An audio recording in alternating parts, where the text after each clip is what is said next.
Hello everyone, my name is Steve Samuel from Design Visionaries, and it is a pleasure to share these little exercises with you, if you will, these little part files. For this day, we have gearing. We have an animation of some gears and how they rotate and relate together, and I wanted to show you a nice little technique that I used on this particular one to make sure that the gears were all turning at the right rate, to make sure that they were mating correctly, all of that. So without further ado, let's just go over it a little bit.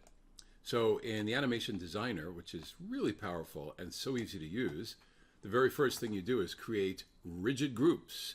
So here's my gear 1, gear 2, gear 3, gear 4, 5, 6, and I call this the gear housing. So this is an assembly, and I labeled all the rigid groups. Now, some people just go and use adopt assembly constraints or joints and couplers.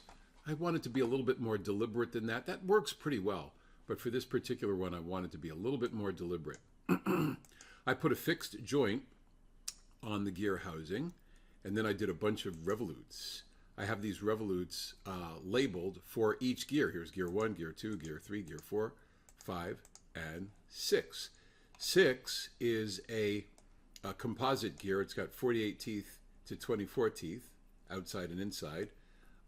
This gear right here, this is gear 5. No, I'm sorry, this is gear 4, and that has 48 over 12. So these are important numbers that I use later. Then in my expressions editor, I set this variable A.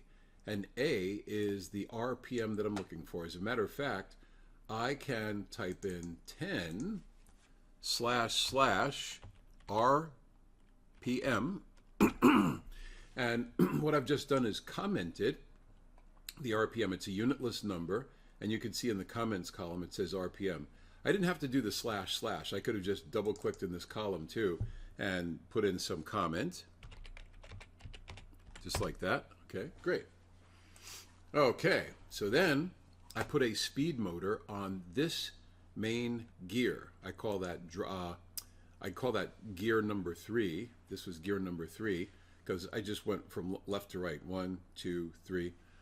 I knew that since this is the drive, I even call it drive 3. I'm saying it's a drive gear and it's related to the gear number, drive 3. It's A times 1 RPM. Then I just started from left to right. This is gear 1, and this is going to go twice as fast as the driven gear because it has half the number of teeth, obviously. And it's going to go in the same direction because of this little idler gear. So the driven gear, this speed motor, is A times 2 RPM. And then we've got the drive 2, this one right here, is 1/4 of the number of teeth. This one has 48 and this one has 12. And so that's A times -4. -4 because it's touching the drive gear and it's going to be going in the opposite direction.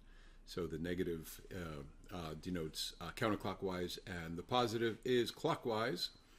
And then we have driven number 4. This little one right here is a composite gear. It's 48 over 12. But the number of teeth on this little portion of it is the 12, and since this is 48, that's why it's going -4 times the rotation of this. And then this gear is a double multiple. So in relationship to the drive gear, it's multiplied by the -4 here, and then it's multiplied by another -2, so it's a +8.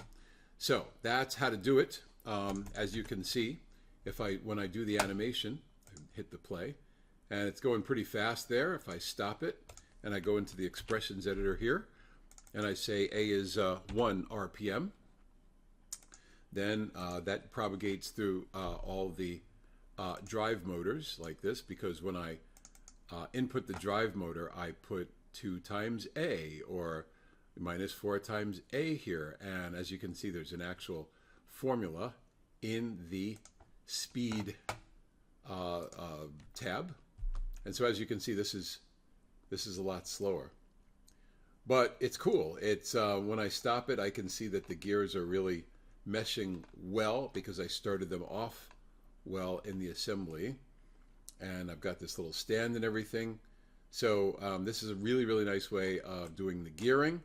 I think the next thing I'll do is an epicyclic. I really love epicyclic gears. I think they're fascinating. Anyway, that's some nice techniques. I hope you get a lot out of that. I hope you are able to use this technique to your great advantage. And thank you very much for watching. Again, my name's Steve Samuel from Design Visionaries. It is quite a privilege to produce these things for you. Please like and subscribe if you can. Help us out and ring that bell. And have a wonderful day. That's the most important thing. Thanks.